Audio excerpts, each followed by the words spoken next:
Today I have with me Pastor Aiman Markous. He's the pastor of the Arabic Evangelical Church in South Jersey, and he's going to tell us a little bit about his work in the Sudan and when he left and why he came to the United States. So go ahead. Yeah, um, I'm Aiman Markous. I'm from Egypt. I graduated from the Evangelical Presbyterian Theological College on 1990, and then I was ordained as an evangelist pastor in Cairo Presbyterian Presbytery on 1991 till 1996.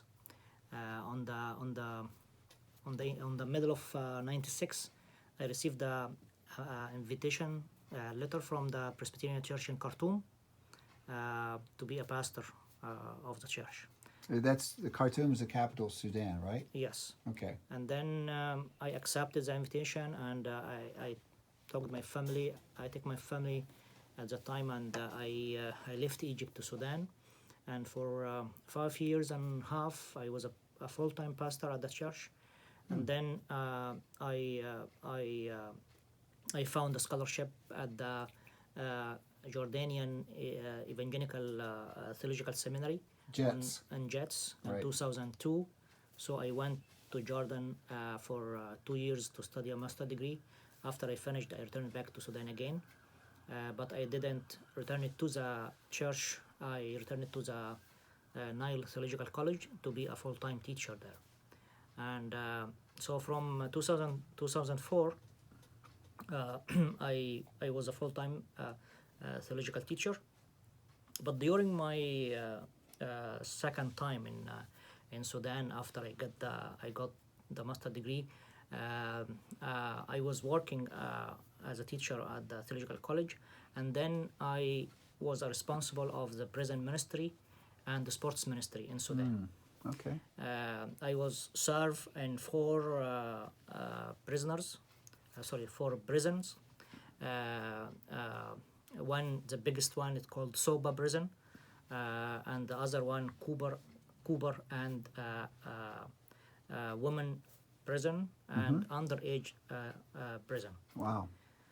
So I was served there every Wednesday and Friday to the four prisons. And then at the first time to my serve as a prison ministry pastor on these prisons, I was asked the managers to give us the Christian prisoners. And then after a few months, the one manager on the prison, he told me why we didn't let us to give you all the prisoners to be with you, but we ask if you did not talk about your belief, about your faith. Okay. Just we want you to talk about ethics, not Christian ethics, but about the ethics as a general. I told him, yes, okay, we can do that.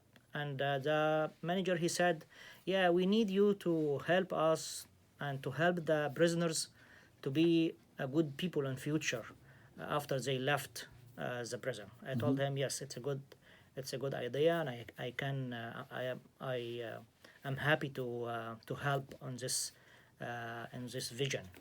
And I started at the first 4 times to be the prison with all the prisoners. The soldiers, the manager with soldiers are coming to sit to listen what I talk. And then after 4 times, they said, it's okay, take your time with the prison every week, and thank you for your good job among the prisoners. That's great. And I use the sports ministry activities also among the other prisons. And I was served for I think 9 years or 10 years at the prison. But the end of the 10 years on 2011, I found many troubles from the government. Oh. and they asked me to come to the office. I went to the office for 6 hours. I sat on the office, nobody come, and then after the 6 hours left, the door open, and the someone, his officer, and two soldiers, they're coming behind me, and someone, he put his Kalashnikov in my shoulder, and when I move my face to behind, he put the The gun? the gun on my face here, and he said, "Don't look behind, just look in front, and answer what we ask you." And he asked a lot of questions about, like, why you are here. So I told him I'm here for 16 years. He said, "Yes, we know that, but we are here. Why you are here? What are you doing here?" And he's talking with a high voice, and I try to answer with wisdom, because if I talk much, maybe they can catch something against me. So and he asked me directly about who support you, who are behind you, who the people are pushing you to do this activities in Sudan. Why you are Egyptian, and you are here in Sudan in a difficult time, in a difficult weather, and why you are coming from the better country than Sudan, Right. and you left your country and you are here in Sudan. Why? For which reason you are here? And he asked me about how much money you get it, and you get your money from where, your income come from where. I told them my income come from the church. So they asked me about who exactly give us the names to give you the money, and so on. So a lot of questions, and then at the end he asked about my passport. Where is your passport? Where is your passport's family? I said, in my house. He said, okay, 1 hour, go back to home to bring the passports, and come again. Just 1 hour. If you didn't come, you know what will happen.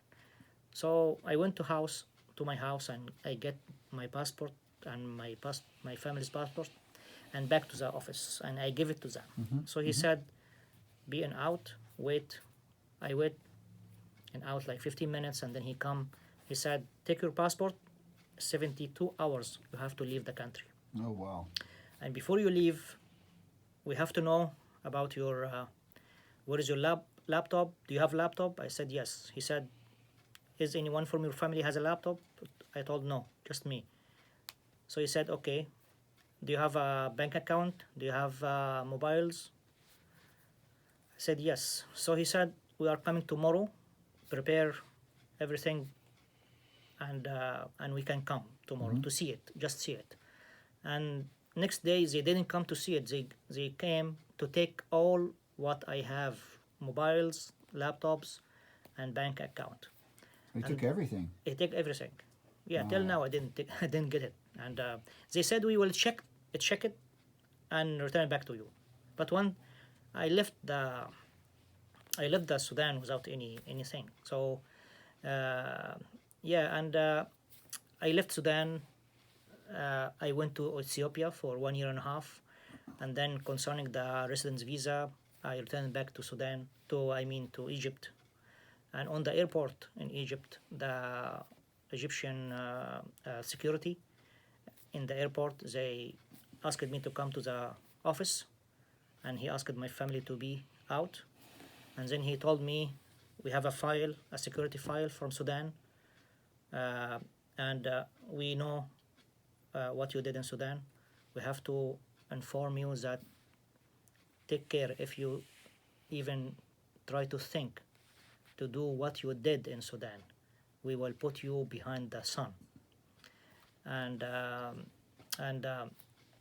I know And you will not because, wake up. yeah, I know in the file for sure they write on the file, or he read on the file that I baptized 84 people. Half of them are Muslims background, and the evangelism among Muslims is not accepted in the Islamic countries. Also in Egypt, for example. So I found a lot of problems facing of me against me from my country, and in 2013, this is a year of the Islamic the Islamic fanatic people The uprising.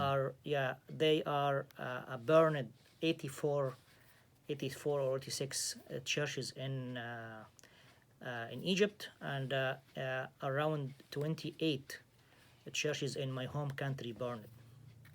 In Minya. In Minya, Right. from the fanatic Muslims. So on 2013, I immigrated to U.S. I applied for the asylum, and then in 4 months, I get the approval, and from that time till now, I'm here, and from 2015, I'm a full-time pastor at the Morristown Evangelical Church. And we're glad to have you. We're glad you're here. Thank you so much. Thank you so much for that Yeah, testimony. bless you. Bye-bye.